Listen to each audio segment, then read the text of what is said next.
Welcome to the MMHP in the 989. Channeling all styles and eras of Michigan music history from the city by the bay. And now, here's your host, Scott Baker. I was in senior in high school at Arthur Hill. I was in junior achievement. One of the junior achievement companies in Saginaw was a radio program on WSAM. And it was every Thursday. Kids from all the different high schools were a part of the group. We did a 1-hour show once a week. We sold the time. We produced the shows. We announced the shows. We did the whole ball of wax. Anyway, before that even, I was really interested in working in radio. And was listening WLS, WABC, all these stations all over the country that came in at night. And another thing I did while I was in junior achievement at the time, I went around to other radio stations to find out what they were like, just to see the difference. And one day I called up Bob Dyer, and Bob Dyer answered the phone, and we talked for a bit, and I told him who I was and what I was doing and whatnot. And he said, well, why don't you come over to the radio station and I'll show you around. So I did. A couple of weeks later, my phone rang, and Bob Dyer's on the phone, calling me at home. And he said, what are you doing this summer? And I said, summer stuff. And he said, do you want a job? And I said, sure. So I ended up getting a job as an operator first. They had a split studio, which was really quite unusual at the time. Other radio stations, everybody did their own show, and that was it. There was no other person helping out. But at KNX, there was an operator who played the commercials, took care of all the cartridge machines and all that kind of stuff. And there was the disc jockey in the other room with the records and the microphone. So I was an operator. Well, Jay Walker was working at WKNX at the time, and Jay Walker left the station. He was doing the evening show on the station, and they needed somebody to do the evening show, so there I was. Let me interrupt you here, Jim. What year was that? 66. Okay. Right now, that's when Jay Walker had his band, right? Yes, that's correct. Jay Hawkers? Yeah. Jay had the band. He went from Saginaw to Detroit, where he worked at a radio station there, got hired by CHUM in Toronto, and went by the name of Johnny Mitchell at CHUM. Then he went to Miami, where he changed his name to Sonny Fox. Okay. And as Sonny Fox, he was on Sirius for a number of years at the end of his career. Died a year or two ago. Yeah, that's the last I had heard of him. Right. And I tried to get in touch with him, but I didn't hear back. Maybe he was too ill or something, at that particular time. Well, we may have his ex-wife as a guest. Okay, yeah, that sounds right. First wife. But anyway, at KNX, of course, the people most highly identified with the station are Bob Dyer and Dick Fabian. The radio station, I don't know if you're aware of this or not, but KNX was a daytime-only radio station. Right. It was only on from sunup until sundown. Oh, wow. And the reason for that was back during World War II, the FCC created what they called clear channel stations.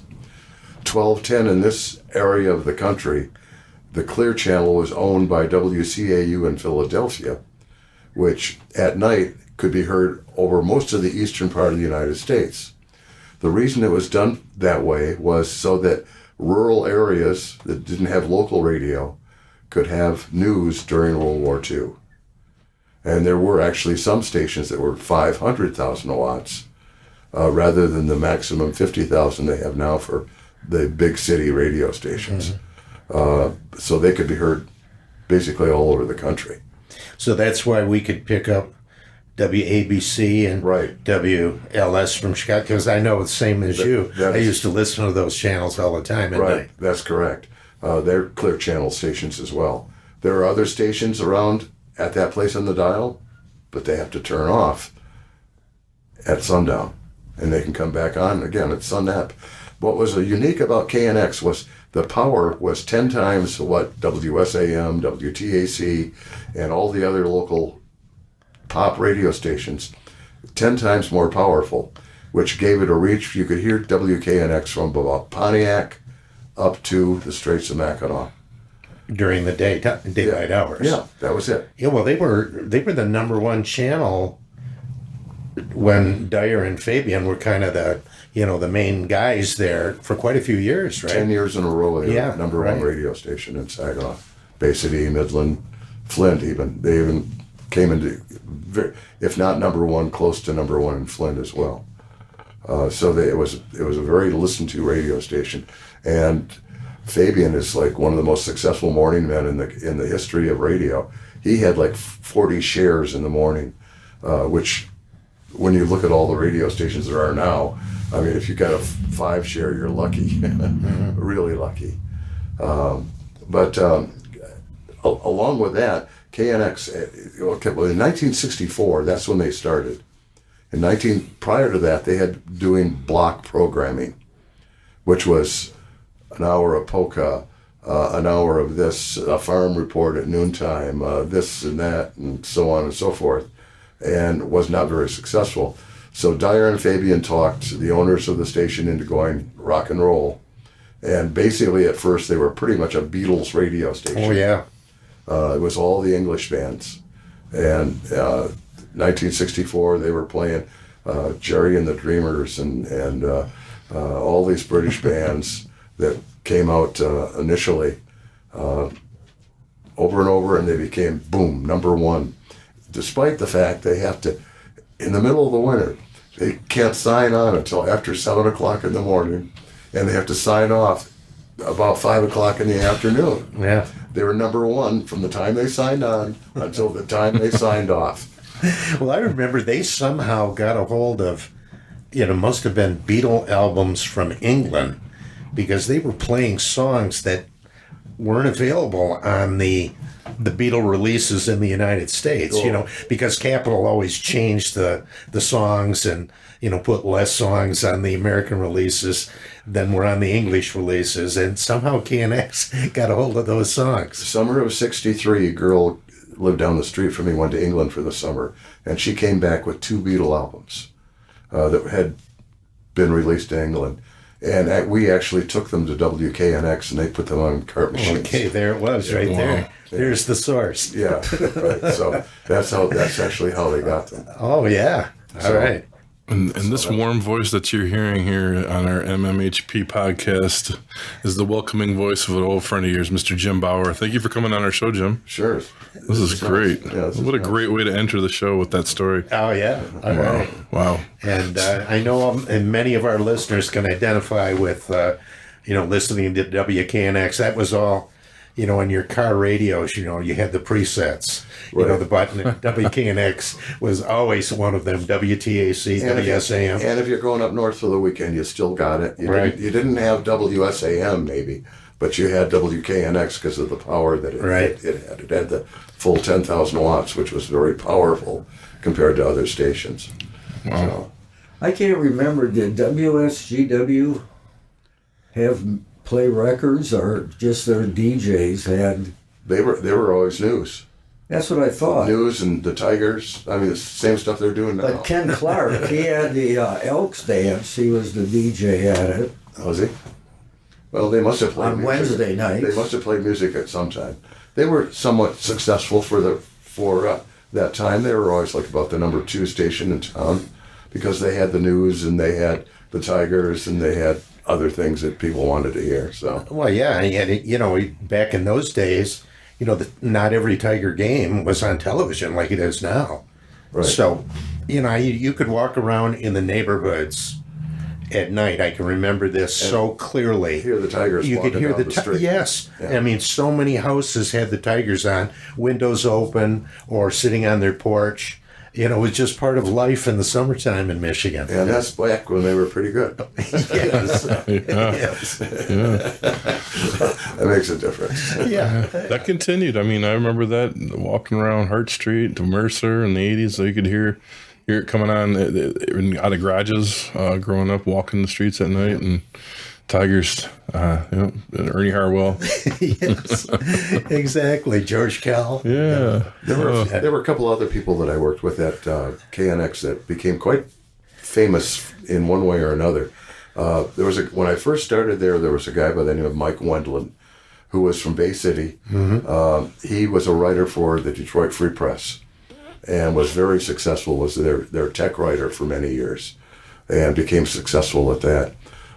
Also, a guy by the name of Pat Bergen worked at WKNX. From there, he went to Ohio, where he got hired by Bob Dell, who had just left WTAC at a new radio station in Toledo, and he went there and worked with him for a while. Then CKLW, then CHUM. Then he was on the air in New York. He was on the air in Los Angeles. He played at all the big stations around the country. Did he use Pat Bergen as his radio name? No. Yeah. Once you get out of Saginaw, you don't use your own name. What's the situation behind that, Jim? That DJs change their name when they go to different stations. Is that like an unwritten law or what? Well, it depends on the station and what they want you to do. Now, remember at WSAM once, when you were really young, everybody was Sam somebody. Yes. Well, right, exactly. Yeah.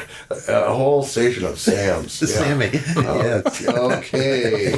And then there were the Jones boys in Flint at WTRX. They had the Jones boys, and everybody was Davy Jones and somebody Jones. And so, that's funny. I never knew that. Yeah. But if you get into big city radio and you use your own name, which I did in Toronto and Detroit, I had to list my telephone number under my ex-wife's maiden name so that friends could find the number, but listeners couldn't. Oh, okay. It was bad enough when they were calling you at the radio station. Right. Wow. I can imagine. I found that out the hard way, actually, in Toronto. After about a month, I started getting phone calls from listeners at home. And so we immediately changed it to my wife's maiden name. And, so what kind of phone calls were these? oh, geez, the phone calls you get on a radio station, you wouldn't believe what the listeners want. I mean, if for one reason or another you answer a call and you talk for a little bit, the person on the other end wants to talk about sex. They want to talk about sex. They really do. I can't tell you how many times I could have gotten screwed working in radio.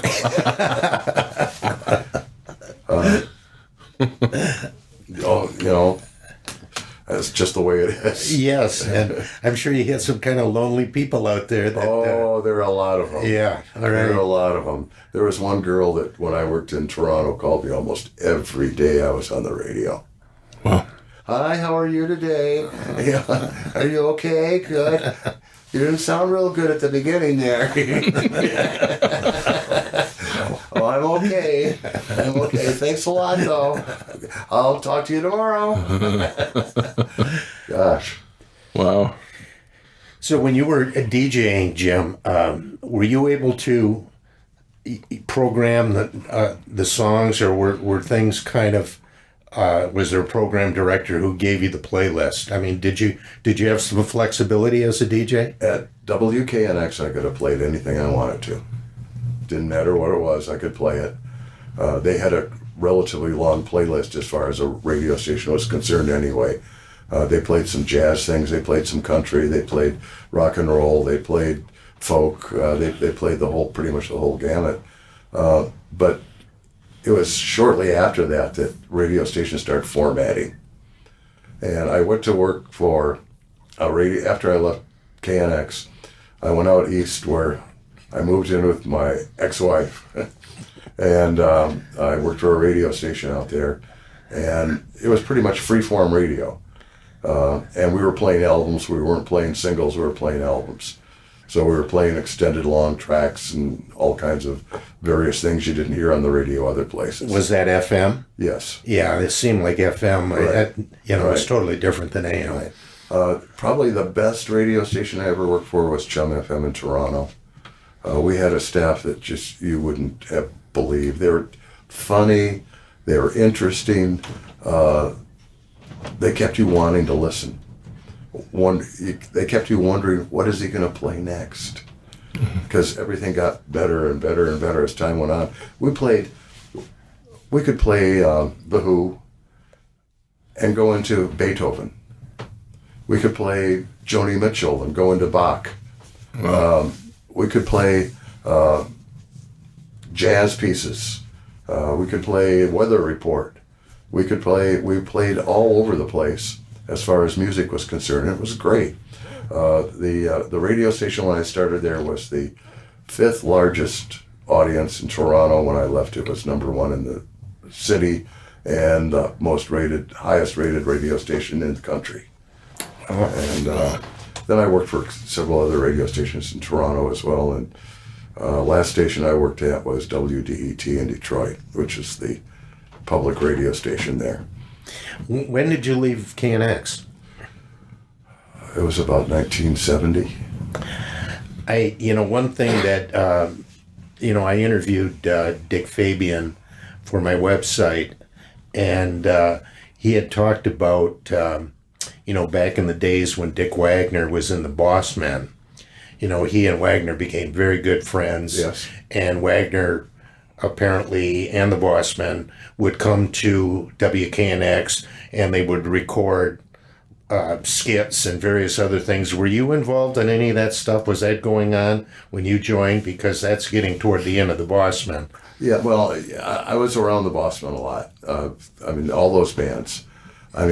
From like 66 through 70, I was mostly at WKNX while going to college at the same time. And so primarily working full-time in the summer and then worked occasionally throughout the year as well. But the thing about let me tell you my Dick Wagner story, because this is really fun. I was in Toronto on CHUM FM, and my bat phone rang. A bat phone is the phone that the boss uses. The red light goes off when the boss calls. So I pick up the bat phone, and I'm expecting my boss on the line. And, hey, Jim, it's Dick Wagner. Oh, hey, Dick, what's up? He goes, I'm in Toronto recording with Alice Cooper. Why don't you come on down and hang out for a while? So I ended up going down and hanging out for a while and had really wonderful time watching them record Welcome to My Nightmare. Wow. Wow. It was a fascinating thing. Bob Ezrin, who produced the album, and I got to be pretty good friends.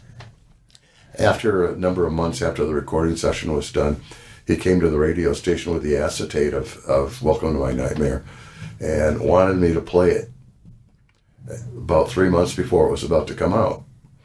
And he wanted to see how Only Women Bleed sounded on the radio. So I went on the air and I said, I'm going to play a song for you. And you know this artist. This artist could sell out Maple Leaf Gardens in about 2 seconds if tickets went on sale today. You know who he is. You've loved him over the past. I want you to see if you could guess who this is. So I played Only Women Bleed, which was totally off character. Oh yeah. For Alice. Complete change of pace. It certainly was. And phone call after phone call, I got guessed John Lennon, I got just guessed all kinds of different people.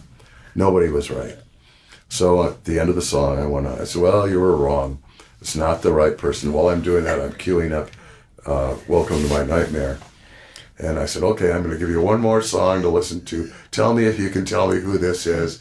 And I play Welcome to My Nightmare, and everybody knows what it is. And that was a lot of fun.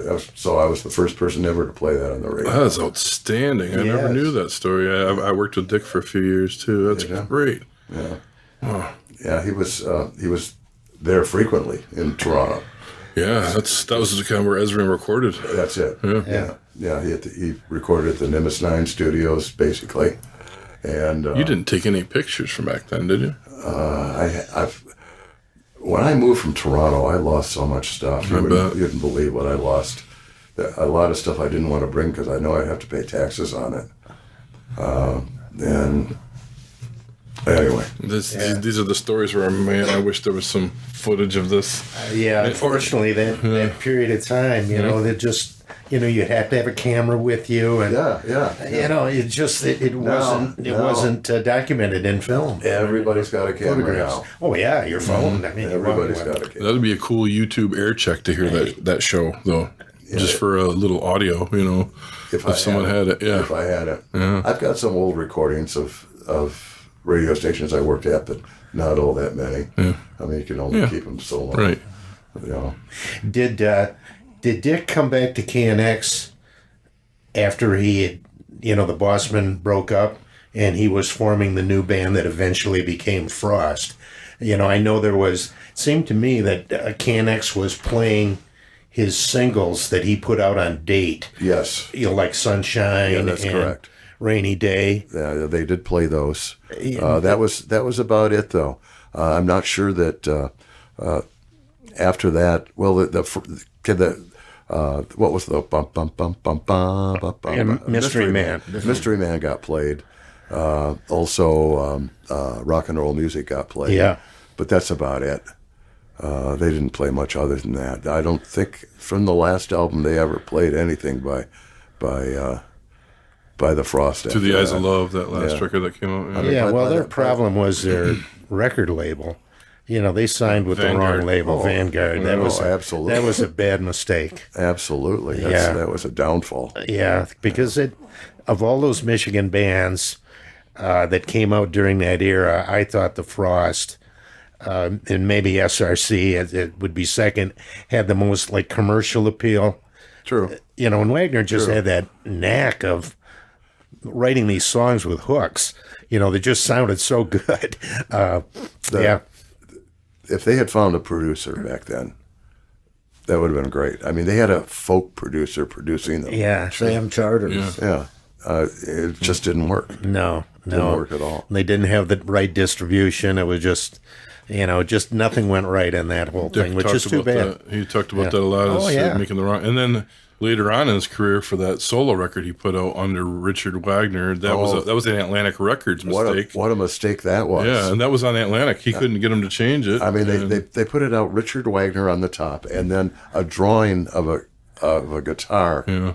And it looked like some classical album. Totally. Yeah. It got put with the Richard Wagner albums, you know. Yeah. It did. And he's like, that's where he had to dig it out. He was living in Connecticut then, and was probably at one of the lowest points of his life, to be real honest with you. He had been doing lots of drugs at that time.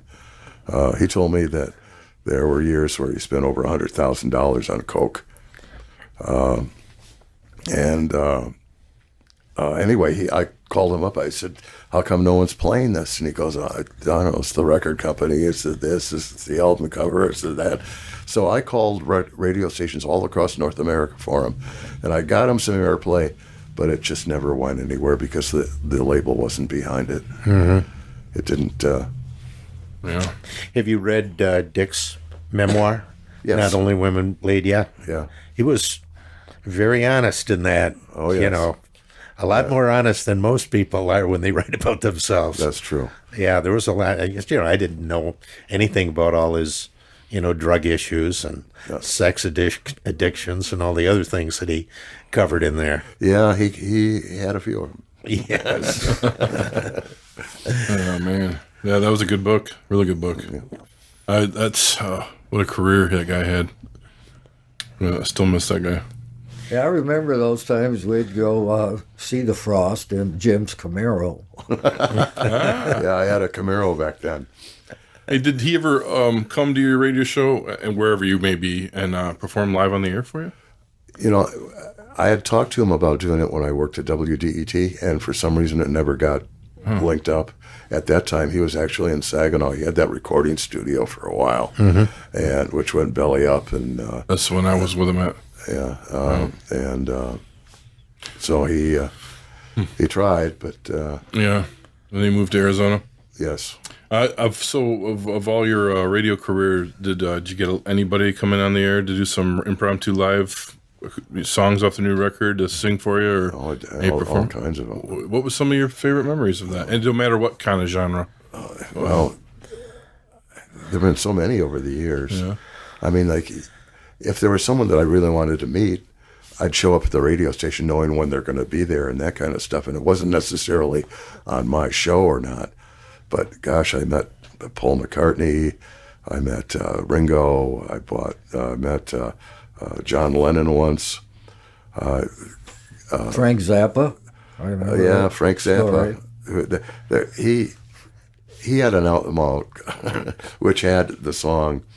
What was that song? Dee Dum Dum. Hell, I don't remember. But anyway, the radio station management put a sticker over the track. So you couldn't play it? Yeah, because of the lyric content. Was it Broken Hearts Are for Assholes? No, it was. So it was earlier than that. It was. What album was it?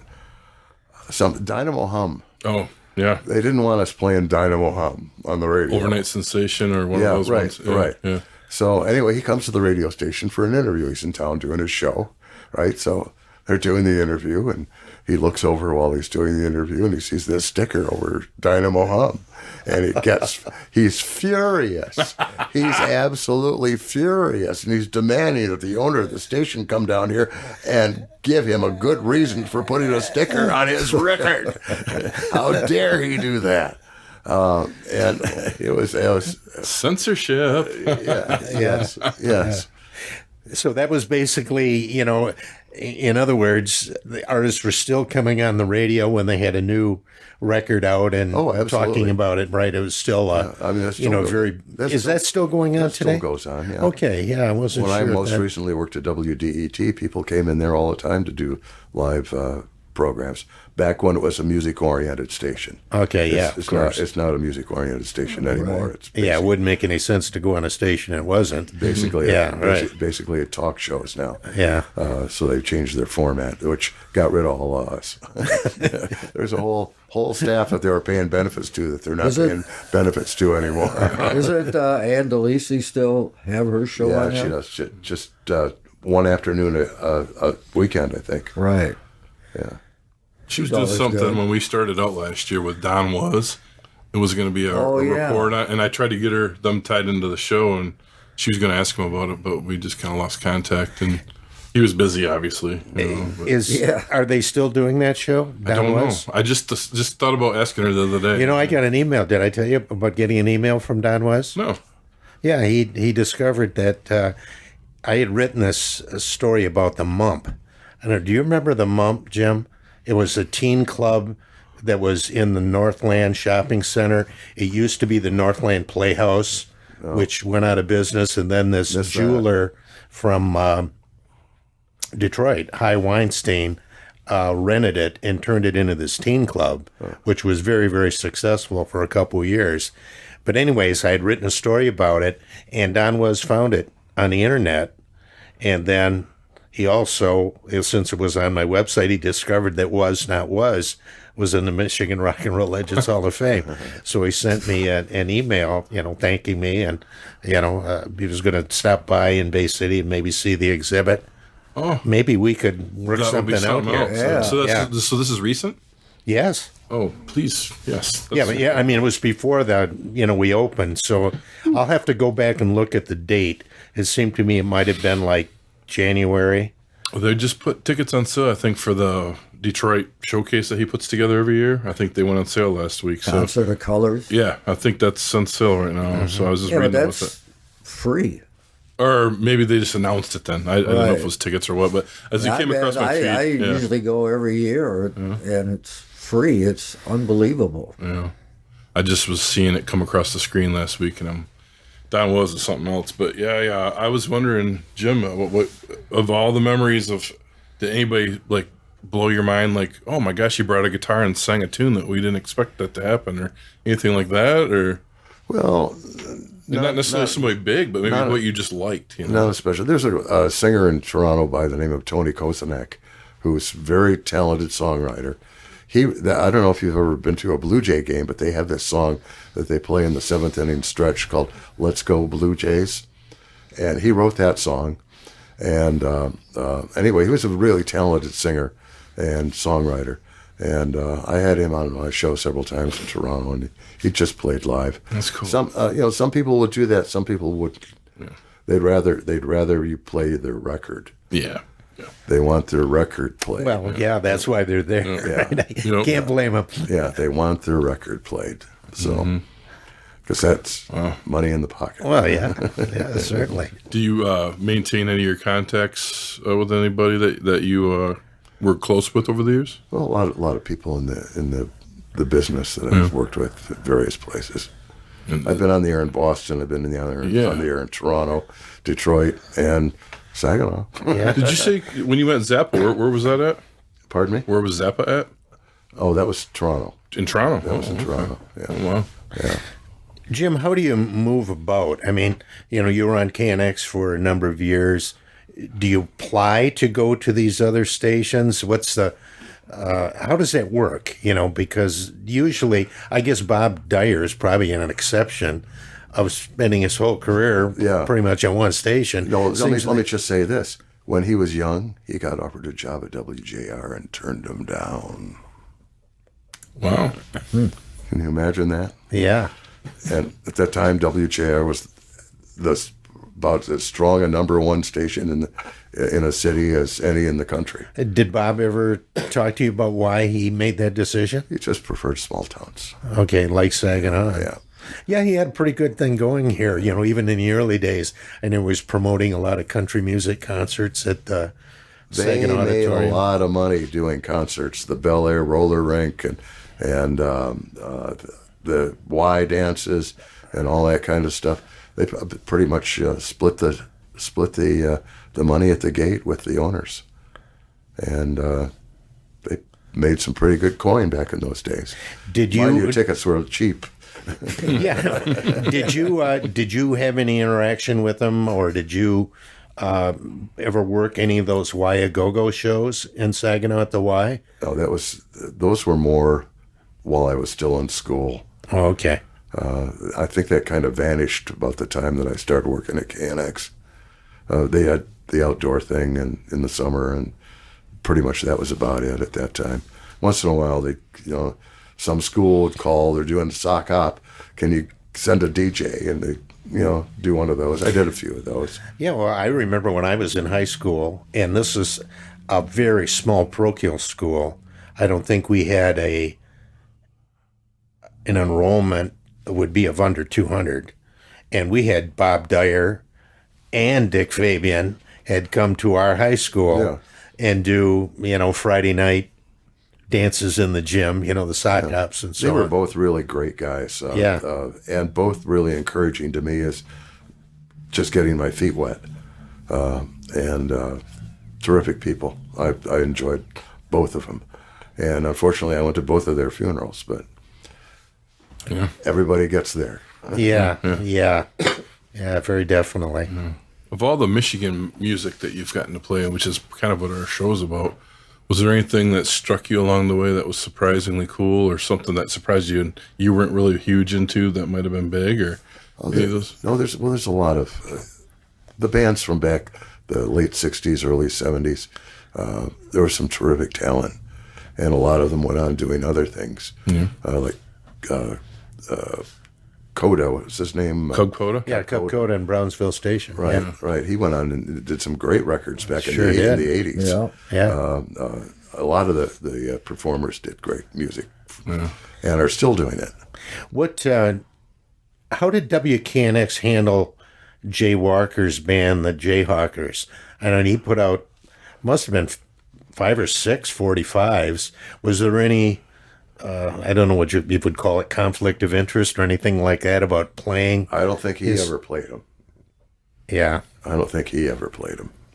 But they did get played by KNX. Well, right. Then he had that one song, Come On Children. Yeah. That was a pretty big hit, at least locally. Yeah. I think it was #1 song. Well, it's pretty easy when you work there to get your record right up there on the old hit list. There you go. Wasn't necessarily selling that well, but it got to play. Yeah. Did you ever have a moment like you see on WKRP in Cincinnati's TV show where you just took the record and just bashed it and smashed it right there? I would have liked to. On CHUM FM once, I had just gotten there from Detroit. Didn't know a lot about the local area. And a new record is gone, and every Friday they put the new records in each week that were there to play. One of them was by this band Rush. And so anyway, I kind of put it on a turntable and kind of listened to a few tracks and didn't like it very much. I finally found one that I thought was, okay. So I played it. And afterwards, I went on the air, and I apologized for playing it and promised to never, ever play them again.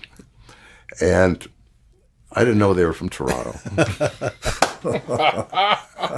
And it happens that they and their manager were out driving around.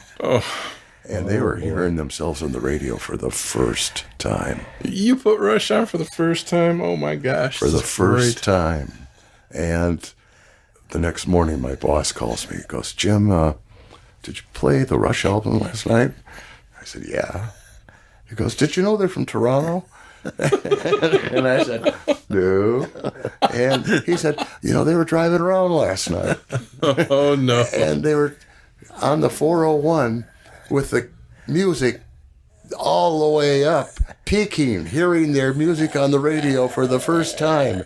And you come on afterwards and promise to never play them again. Oh, what a story. And they never liked me. How did you handle that after? Well, we'd run into each other all the time because they're local Toronto people, right? Okay. They'd be at parties I'd go to. They just ignore you? Well, pretty much. Yeah. Oh, jeez. Yeah, they weren't too keen on Jim Bauer. Oh, man. Were you in Toronto when the Rolling Stones were at the El Macambo? Yes. Yeah, I was there. Oh, that's great. Yeah, They did a few different shows in Toronto. I was in the audience. Now, here's what that was. CHUM put that on, and we went on the air and we announced that we're presenting a band at the El Macambo. We're giving away tickets. And we did. Yeah. And nobody knew it was Rolling Stones until Nobody you knew got it was there. the Rolling Stones. Well, they're going to release One of those records. yeah. That's what I thought. Yeah, one of the. It's coming out very soon. 1978, I believe. Yeah, there were 4 songs that came out on a live album Right. back in the 70s, but the whole Macambo And concert probably, has never been released and before. probably all remixed and sounding really good. Oh, I'm sure. Yeah. And Macambo's not a really big venue, so it's like a jam-packed thing. And what was really neat is April Wine opened the show, and we had told people that April Wine's opening up, and our special guest appearance afterwards. So people absolutely freaked out. I mean, the Rolling Stones. Well, plus Incredible. the drug bust. So there was a lot of drama there. Keith Richards and his Anita Pallenberg, I guess he was married to Anita then, were busted for heroin possession. So, everybody was thinking this might be the end of the Rolling Stones. And look at them now. Yeah. I think they've done that 3 or 4 times over the years where they've done a private show unannounced in Toronto Club before a tour. And that 78 might have been the first one, or it was the second one or something that they did there. I was just reading about that for that release. Yeah, and they've done them in other I cities know they as did well. it in the mid-90s again. Yeah. Or in the end of the 90s or something. Yeah. But Yeah, well, that must have been pretty cool to see the Rolling Stones in a small setting like that. Yeah. Especially when you're used to seeing them in a the big stadium, and all of that. I mean, I've seen them probably 8 times in my career because they're always touring. Yeah. They always come back, whether they say it's the last show or not. They come back, and I think they're going to keep touring until I don't know. You wouldn't think even with Charlie Watts that was a big blow losing him. I But think Keith and Mick are still the main 2 guys. I'd have to say that my favorite Stone show was the one they did with Stevie Wonder opening. In Detroit? It was all over the country. And he opened for the Stones. Yeah, I saw that show at Cobo, and, at that time, the Stones were famous for not doing encores. You saw the Stones, and they were out of there, while the crowd was still chanting, But in Detroit, they did an encore with Stevie. I believe it was Uptight, if I remember correctly. Brought him out on stage with the Rolling Stones. Yeah, it was really neat. Yeah, that was a great show. Great show. Did you ever talk to Stevie Wonder? I met him once, not on the radio. Okay, but Saginaw guy. Yeah, That's cool. Yes, Saginaw. Yes. I wonder when the last time he was in Saginaw. Yeah, right. There's on the east side. There's a little statue somewhere that. Yeah, I went by it not too long ago. Did you? Oh yeah. It says that he was born there. Yeah. Wow. We picked up my mother when she was. This was back in 80s maybe, at Tri-City Airport, and there was Stevie Wonder. Wow. At the airport. He was not playing anywhere, but he came to see his blind instructor that traveled with him back in the day when he first started in Carroll, Michigan. Unreal. What a cool story. I mean, there he was. There's no one other than Stevie Wonder. He was like an African type of garb on, and Yeah. Too cool. What a story. Tri-City Airport. Wow. Well, I saw Waylon Jennings there. Yeah. We were flying to New York at the same time Waylon Jennings was. He must have just played, I'm thinking maybe at Mount Pleasant or something like that. I saw him at the Civic Center. Well, maybe it was the Civic Center. Jesse Coulter, his wife, was with him. Yeah. Just sitting there and then, Be damned. and then Asleep we're at on the the wheel. same plane.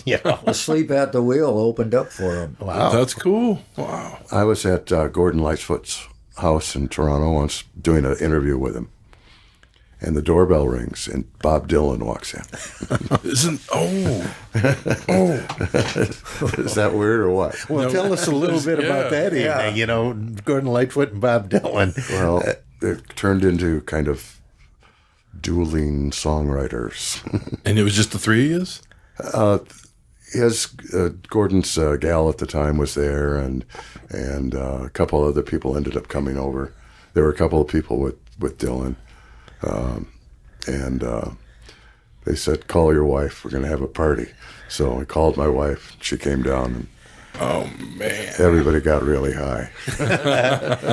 So do you remember what year that was? That Jim? would be That was at the time of the Edmund Fitzgerald. Okay, I'm trying to think what Dylan had out at that time. That would be mid-70s, right? Yeah, That would have been early 70s, I think, Edmund Fitzgerald, right? Oh, that's about 76. Yeah. Oh, okay. And I think about that time, it's Dylan was that. Hurricane, No, Reuben Carter thing? I'm not sure it was that or before that with the jazzy album that he did there for. The one where the touring thing where they did, that's a great record. Rolling Thunder. Yeah. The Rolling Thunder Review Tour and all that, where he had all the gypsies on tour with him and everybody's jamming with him at different places. Yeah, that's amazing. Just before that whole time. Mm-hmm. You'd have just been getting out of the whole... He just got back to recording at that point because he had taken a couple years off from that motorcycle accident. But there's that footage that just popped up a few years ago at Gordon Lightfoot's house of Joni Mitchell performing for the first time. That one single of hers, and then there's Chris Christopherson and Dylan are thinking all these people are there partying, and it's like, oh my gosh. That's Lightfoot and I forget exactly who all was there, but it's a big long list of. You're like, look, I'm in the back corner sitting. His house is right next door to the Archbishop of Toronto. Oh wow! He lives next door to the Archbishop. I love Gordon. I've seen him 3 or 4 times over the years. Wow. Those days he was doing a lot of drinking. The 70s was synonymous for that for him. Well, he gave that up eventually, which was good because he was like this. Mm-hmm. Up and down, up and down, up and down. He wasn't very level. Apparently he's mended his ways. Well, he was on a pretty good streak there in the 70s. Oh, yeah.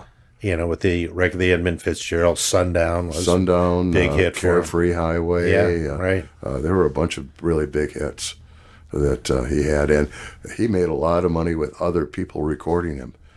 Peter, Paul, and Mary did quite a few of his songs. They had some Early Morning Rain. Right. Oh, Elvis even covered that one. Frank Sinatra. I heard Elvis do that at the Saginaw show. I had no idea he did that song. Oh. Okay. And I got goosebumps just thinking about it. Yeah. Getting them. He's something else. Gordon Lightfoot was just incredible. To me, he was always the Canadian Dylan.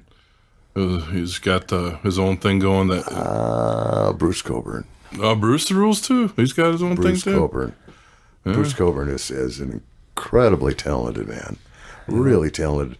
And I got to know him really well. He could play guitar too. Like nobody else. Yeah. He's had instrumental albums out. Yeah. Just playing guitar. Yeah. Has written tremendous songs. Gets overlooked a lot because he's never made the top 40. He's had a couple of songs that got played on top 40 radio in the 70s, but that's about it. But he still sells out concerts coast to coast, U.S., Canada, all over the place, and in Europe as well. Really talented guy. His manager is a great guy. Bernie Finkelstein is his name. And when I first started working at CHUM FM, he called me up on the bat line and said, "Hey, that's Bernie Finkelstein. I'm the president of True North Records. I just wanted to call and say howdy and welcome you to Toronto," and stuff like that. And he was about the only person that ever did that to me. And he ended up sending me their entire True North catalog, which at that time was about 12 albums. Uh-huh. He said, "I want you to have these so you know the music's there to play." Yep. I have a box CD set of True North. Do you? They put out some really good things over the years. Yeah. Did you get to spend a lot of time with Bruce then? And in recording sessions. Oh, really? Seen him perform a few times. There was a church in Stratford, which is converted into a concert hall. And I saw him perform there. What incredible performance. Just him. Didn't need anything more. Didn't need a band. That reminds me of the Cowboy Junkies over there. They did one of their great records in a church over there, too. Right, they did, yes. Yeah, they were a pretty good band as well. Oh, it's still going. Both, yeah, wonderful. Yeah. Wow. Incredible. Yeah, they're just to the east of us here, you know. It's like there's a lot of ties to that area with this area, so that's cool to hear these stories. Why did you decide to leave CHUM, Jim? It sounded like a great station to be on. Radio, your life is in the hands of rating books. And whether you like it or not, it's up to them. And now I did well. I did competitively with all the other people on the station and whatnot, but it just got time to change, do something different. So I worked at 2 other radio stations in Toronto, and I also worked for the CBC radio network. I did a program called The Performers, which was heard coast to coast in Canada on both AM and FM. And each week there would be one artist. One week would be Joni Mitchell. The next week it might be some actor, and people interviewing these various performers of various medias. And that was kind of fun. Oh, yeah, that sounded like a great show. Yeah. Got to meet a lot of it, really interesting. How do you prepare for something like that? Do you write a script, or do you have a list of questions? Or I generally had a list. The hardest interview I ever did was with Marcel Marceau. You're going to say he didn't have much to say? No, actually, he had a lot to say. But I mean, that's true. It was a pretty difficult interview to do. That's funny. So what year did you leave Toronto? It was about 1990. So were you there, speaking of El Macambo, that's the great live Stevie Ray Vaughan thing that popped out right after he passed. Were you part of that event? No, I wasn't there. Okay. I wasn't there. That came out in the 80s. That was recorded in the 80s. Anyway. Can't go to everything. Yeah, well, you got those stories. I wonder, maybe you're responsible for some of those. Sometime you had to work. And had other obligations. Right. Incredible. Like an ex-wife. I'll tell you a funny story. I posted this on Facebook yesterday, and this is true. When I was first married, one morning my wife, while we were lying in bed, did a beautiful drawing of my penis. And it was framed, and it hung on the wall of my bathroom. So I come home from work one day, and I go in and use the bathroom, and my penis is gone. And my wife's in the other room. I yell, "Where's my penis?" She said, "Oh, I sold it." Can you imagine? She sold my penis. We broke up quite soon after that. Well, it's probably hanging proudly somewhere, Jack. I know where it is. The people that lived across the street from us had friends come to town who are from England. They lived in London, and they had been there for about a week or two, and they took it to London with them. I wanted my wife to call them and tell them to send it back, but she never did. It's another reason we broke up. Could be hanging in some museum. The unknown. That's right. The unknown. Oh, what a story. Wow. So when you got back, did you come back to Michigan, or did you go to Boston at that point, or where did you, from the 90s? Oh, I actually came here and didn't do much for a while. Did a few other jobs that I shouldn't have done. And then I got a job at WDET and went back there and worked for WDET in Detroit for a period of time. So you were in Boston before Toronto then? Yes. Okay. How long would that stint last? Just a year. Just a year? It allowed me to jump to Detroit, where I'd wanted to work because of Detroit. Yeah. You know, I grew up in Saginaw. Oh yeah, I want to work in Detroit. Yeah. So then I worked at WRIF for about a year, and then Lee Abrams, who was the big formatter of underground progressive rock radio stations, came into WRIF and told us that I only want you to say the name of the artist and the call letters. And Jim, because you're on in the morning, you can say the time. Oh, wow, thanks. I can ad-lib.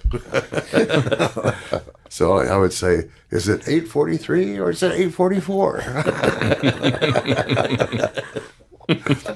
And to be like a band like Yes or something. Yes, riff. Yeah. Yes, riff. That's all they wanted. That's all he wanted us to do. Wow. And about a week later, I worked at CHUM FM. Wow.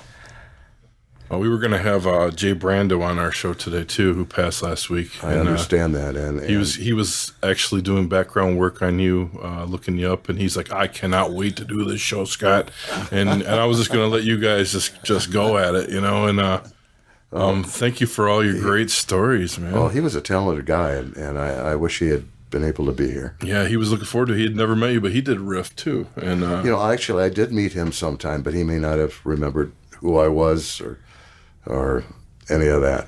Yeah, he was telling me about his time at Riff in the late 70s, I believe he was there. Yeah, he and I talked about that. Yeah.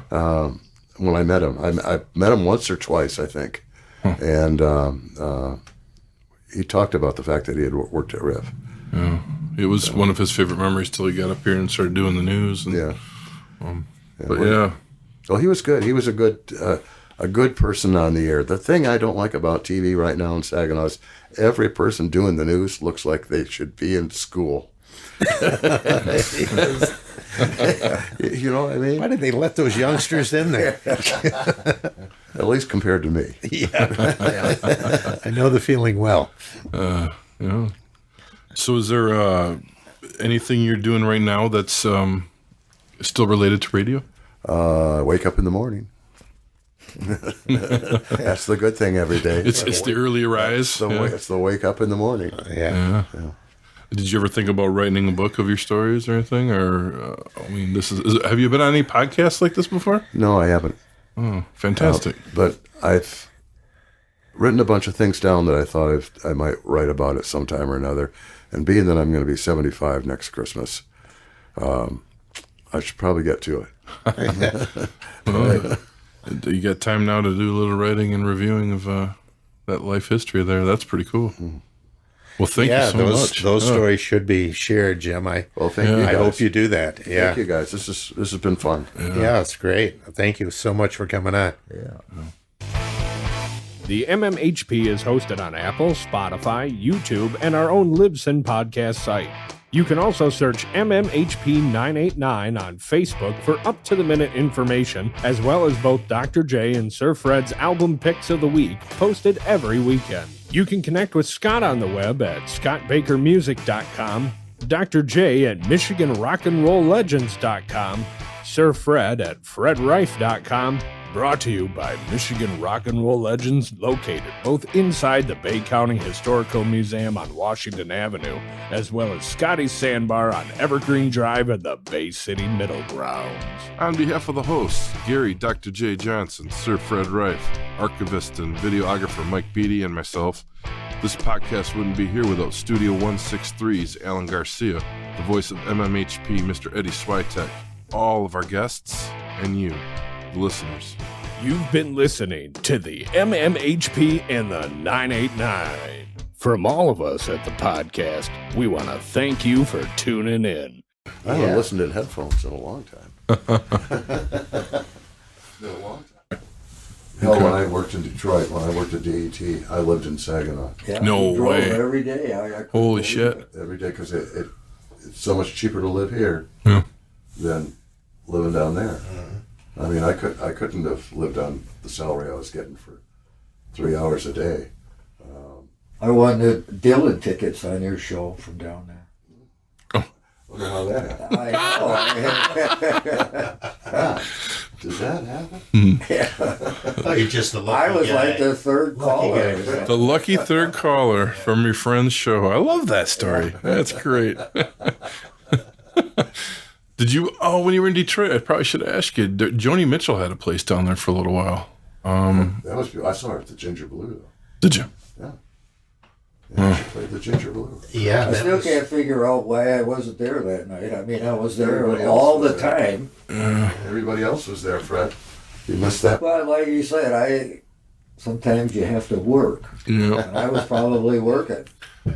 I've been hearing a lot of Joni Mitchell the last few years, the history because of where she's at right now in her life. She played in Detroit for quite a while with her husband. And they were like going between Canada Yeah, and I think Detroit. when Well, she we was were at his Ginger Blue, backup that's band she when he started played at the Ginger really her Blue. solo career, right around that time. Yeah. Unreal. Yeah, they broke up when they were down there. Right. Where was the Ginger Blue? Hamilton Street. Where J.B. Meinberg's is. That, Oh, Saginaw? That's- Joni played in Saginaw? that's the Ginger Oh, I Blue. didn't know that. That's the Ginger Blue. Well, I was thinking Detroit. That was a Detroit gig or something. No, those.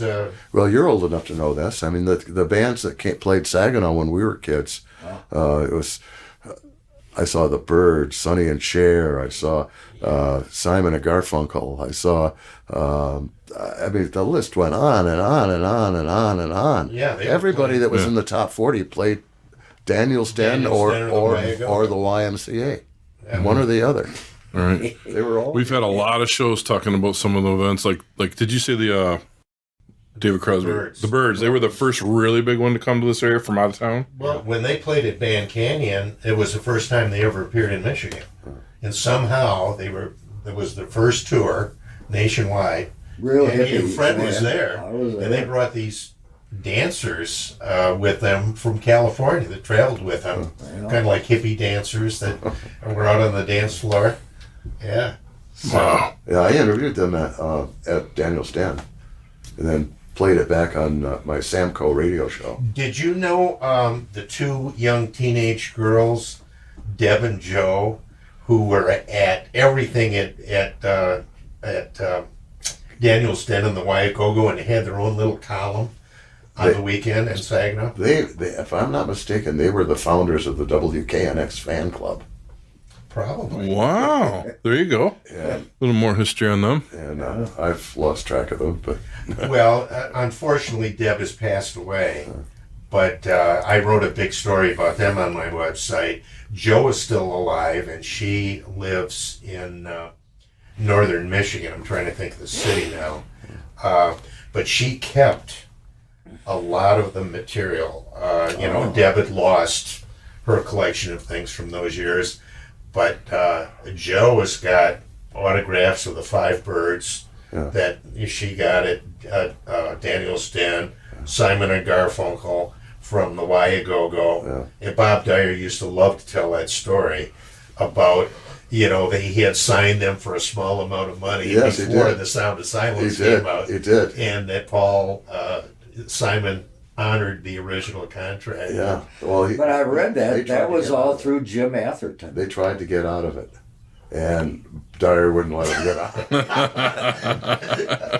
He was a little kinder to Paul Simon as he told the story over the years. By the time they were actually playing at the Y, Sounds of Silence was #1 on WKNX.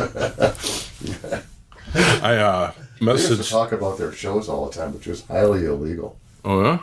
They said, "Oh yeah, tonight we're going to be at the Y. We're going to have Simon and Garfunkel. So come on over." And not a commercial, not logged as a commercial, just. Well, isn't there something if you don't give the price, you can get away with it? Am I wrong on that? I'm not really sure about that. I'm not really sure about that. I think it's kind of illegal. Yeah, well, it was probably pretty cheap. And then they would do. They would get into $1 or $2 to get in there. They would also do produced commercials for the roller rink, and play them as promos. Oh, wow. Promo. Yeah, we're promoting. That's funny. Biggest concert I ever saw, it'll always be that. It's the first time I saw the Beatles. The first. How many times did you see him? Well, as a group once, but I saw individuals. Okay. But as a group once. And Did you? it's Was just that the at Olympia? Yes, it was. Okay. And the news director on WKNX television, which is WEYI now, gave me a camera, said, "Go, here's a press pass." I got to go right up in front, take some film, and brought it back to the television station. They put it on the news. That was fun. Wow. Yeah, I remember. The Beatles were so big. It was just after I got out of high school. They had interviews on the radio with them.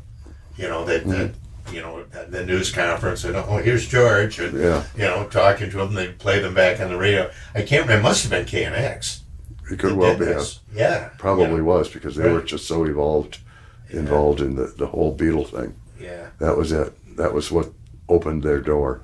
Yeah, that was pretty good timing right there. Yeah. Who would have guessed that a band from England would have caused that kind of sensation? I know as a kid you're thinking England, Jesus, they don't know anything about rock and roll. Right.